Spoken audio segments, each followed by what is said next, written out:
जय माँ भगवती की। मैं अभी आकोट के प्रसिद्ध भगवती माता के मंदिर पर हूँ और मेरे साथ इस मंदिर में सम्मानित खड़ायत जी हैं और खड़ायत जी इस आकोट भगवती माँ के मंदिर के महिमा के बारे में बताएंगे। मेरा हिमानी न्यूज़ दिनेश गुरानी चैनल से जुड़े हुए सभी लोगों से निवेदन है कि वो इस माँ के मंदिर के बारे में जानें कि कितना इसका ऐतिहासिक पौराणिक महत्व है। तो सम्मानित खड़ायत जी। ये माँ की ऐसी महिमा है कि ये चंद राजाओं के समय में बसा हुआ मंदिर।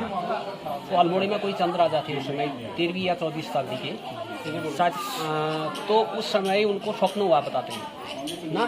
तो जब उन्होंने अपने स्वप्न में ही नक्शा बनाया मंदिर का, तो उन्होंने अपने जोलिए भेजे यहाँ। तो लेकिन वो जंगल बहुत घना जंगल था, तो रास्ता भटक गई। फिर दोबारा स्वप्न हुआ उनको कि तुम खुद जाओ और मेरी स्थापना करो, है ना। तो यहाँ पर जैसे वो नक्शे के हिसाब से राजा फिर अपने घोड़ों में सामान वगैरह लाद के सब यहीं आए बताते हैं। तो यहाँ बाँझ और बुरवास के वृक्ष में माता का ज्योति थी। तो फिर उन्होंने कहा कैसे इसको करा करके, तो फिर उन्होंने आरी से जैसे काटने लगी तो शक्ति जो है नीचे अलोप होने लगी। तो फिर उन्होंने उसको अपने उसको ऊपर उठाया और उसके बाद यहाँ जो है वो राजा के द्वारा आकोट के जो गांव वाले हैं इन्हीं को ज़मीन दी गई। उसके खुले हैं कार्तिक पूर्णिमा, बैसाख पूर्णिमा और ये जनेऊ पूर्णिमा कहते हैं जिसको रक्षाबंधन, और माघ पूर्णिमा, 4 पूर्णिमा को खुलता है। तो पंडित जी आते थे, तो एक बार उनकी सांप जो है पैर के उसमें आ गया था। उनके मित्र थे यहाँ ओझा जी लोग, तो उन्होंने उनको फिर दान में दे दिया। उन्होंने कहा कि आप इस माँ की वो करेंगे। भान जी हमारे बुजुर्ग लोग जो बताते, इनके पिताजी मथुरा दत्त जी, फिर अब ये ओझा जी हमारे ये इसको देख रहे हैं। तो इसका बहुत लंबा वो है सर। उसके बाद इसके 3 बार जीर्णोद्धार हो चुका मंदिर का। उसके बाद राजा चंद उसके बाद ना। तो बहुत बहुत धन्यवाद खड़ायत जी, आपने मंदिर की महिमा के बारे में बताया और यह भी बताया कि यहाँ पर जो आकोटी जाति के लोग हैं, क्योंकि ये कोट के हिसाब से, मंदिर के हिसाब से इनका आकोटी जो है सरनेम पड़ा।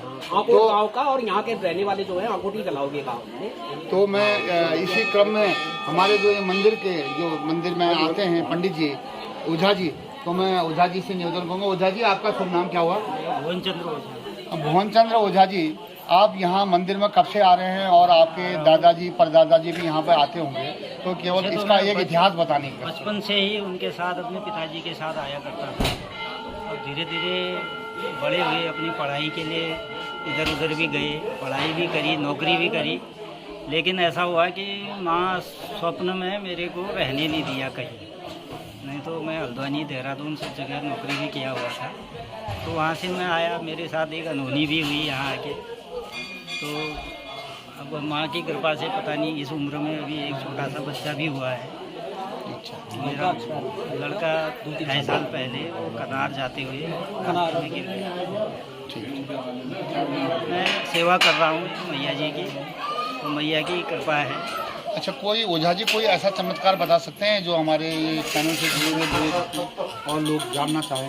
इससे बड़ा चमत्कार और क्या होता है, लगा लीजिए। साल पहले महामारी रुक गई थी, तो अभी ये 23 फरवरी को अभी 2 महीने का मेरा बच्चा है। यहाँ विश्व युद्ध से लेकर इतने लड़ाइयाँ लड़ी, हमारे दादाजी बताते ना।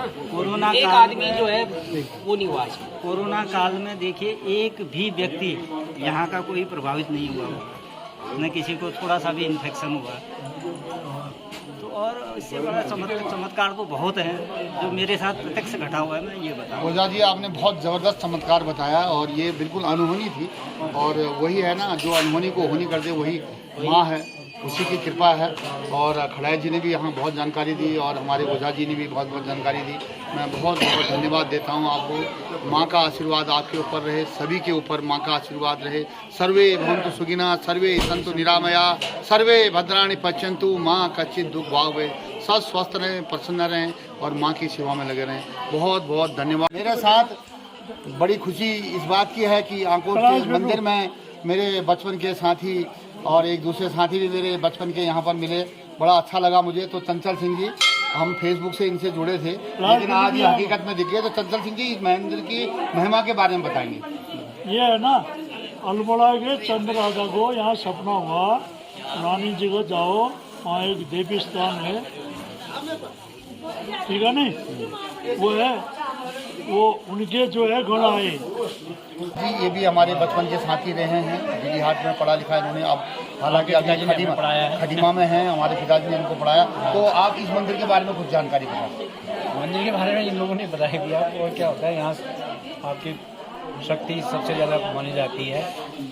और यहाँ कोई लाल सिंह आकोटी जी मेरे साथ हैं, और लाल सिंह आकोटी जी इस मंदिर की महिमा के बारे में बताना चाहते हैं। यहाँ के मंदिर के बारे में ऐसा है कि यहाँ पर शुद्ध शाकाहारी और क्या बोलते हैं, और प्याज लहसुन हर चीज़ वर्जित, शराब वर्जित, हर चीज़ वर्जित। अब लोग बात दुनिया कौन बिल्कुल टाक है, सब सामना वो है मैया के दरबार में हुक्म तो ये है। बाकी यहाँ पर कोई पूछ नहीं होती है, कोई मतलब नहीं होता है। यहाँ होता है सिर्फ एक फूल लेके आइए आप और मतलब अपनी सेवा से ये मैया का जो है कारोबार में आपको तब से हो जाती है। चलिए बहुत बहुत धन्यवाद लाल सिंह जी। भगवान किरण जोशी जी हैं, उर्ग से आए हैं, पिथौरागढ़ से। आप यहाँ आते रहते हो? हाँ, ये मेरे अच्छा उदा जी आते रहते हैं। मुझे हुक्म होगा, मुझे लग रहा है कि मैया का हुक्म है, मैं हर बार यहाँ आते रहता हूँ। जब भी क्या कहते हैं कोई कार्यक्रम होता है उसमें ये क्या कहते हैं बुलाते रहते हैं, आते रहता हूँ। और मुझे यहाँ आके मेरे मतलब क्या कहते हैं हर चीज़ में मतलब अनुभव किया कि मैंने यहाँ मतलब शुद्ध शाकाहारी भोजन बनता है, कभी लहसुन प्याज ये सब नहीं चलता है क्या पिताजी। तब भी मैं आया हूँ। अभी ये मंदिर का बढ़िया जीर्णोद्धार करके बढ़िया व्यवस्था यहाँ पर हुई है। चलिए बहुत बहुत धन्यवाद। और मेरे सभी लोगों को बहुत बहुत शुभकामनाएं। माँ का आशीर्वाद सबके ऊपर बना रहे।